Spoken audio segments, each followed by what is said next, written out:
गाँव में कुछ भी अनएक्सपेक्टेड हो ही नहीं सकता। जैसे मुझे गाय के पास जाना है तो जाना ही है। ऐसा नहीं है कि इसमें अनएक्सपेक्टेड ट्विस्ट आ जाएगा कि मुझे नहीं जाना है।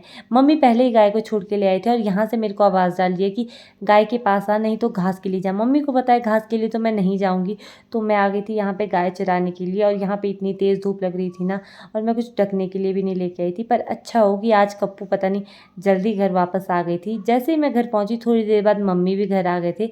और जैसे ही मम्मी घर पहुँचे, मम्मी ले आए थे मेरे को गेहूँ के खेतों में।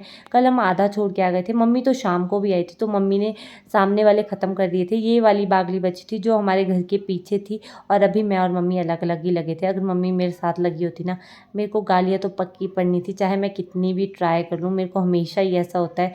सारी कनक ख़त्म करने के बाद हम आ गए थे घर वापस। घर आके मैं नहा धो के हो चुकी थी फ्रेश। फिर टाइम हो गया था लंच बनाने का, तो यहाँ पे मैं किचन में आ गई थी लंच बनाने के लिए। पता नहीं मैंने दिन को लंच बनाने का सोचा ही क्यों, रोज़ मुझे ही बनाना पड़ता है। इससे अच्छा तो मैं रोटियाँ ही खा लेती, कोई मुझे एक दिन भी बना के नहीं खिला सकता। तो यहाँ पे मैं नीचे रख के डाली थी तेल में मसाले, क्योंकि तेल काफ़ी ज़्यादा गर्म हो गया था। चूल्हे में बनाने की यही दिक्कत होती है, क्योंकि चूल्हे में हम आग को कंट्रोल नहीं कर सकते हैं। फिर शाम को बैठ की थी मैं कपड़े सिलने के लिए, और मेरे आजकल जो भी काम है ना, मुझे शाम को करने का ही मन करता है। दिन में मेरे को कोई भी काम करने का मन नहीं करता है। उसके बाद है मेरे को कपड़े वॉश करने को, और यहाँ पे देखो बर्तन भी रखे हुए हैं, ये भी मुझे ही धोने थे। तो यहाँ पे जल्दी जल्दी करते हैं यार काम, कुछ नहीं कर सकते। उसके बाद जैसे ही मम्मी घर आए, उसके बाद मम्मी की डिमांड थी चाय की। लेकिन आजकल मम्मी को पता नहीं इंडक्शन के ऊपर बनी हुई चाय पसंद नहीं आती, क्योंकि इसमें जल्दी बन जाती है और ज़्यादा टेस्ट नहीं होता है।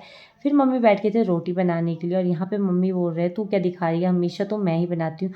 तो मैं कौन सा फ्री बैठी थी, तो यहाँ पे मैं काट रही थी सब्ज़ी, जो कि थी सुबह के लिए। इतनी टेंशन मुझे किसी चीज़ की नहीं होती जितनी मुझे सब्जियों की होती है, कि सुबह कौन सी सब्ज़ी बनानी है, दिन को कौन सी दाल बनानी है, इस टाइम क्या बनाना है, उस टाइम क्या बनाना है। पता नहीं मेरी ज़िंदगी का क्या होगा, सब्ज़ी के बारे में सोचते सोचते ही ख़त्म हो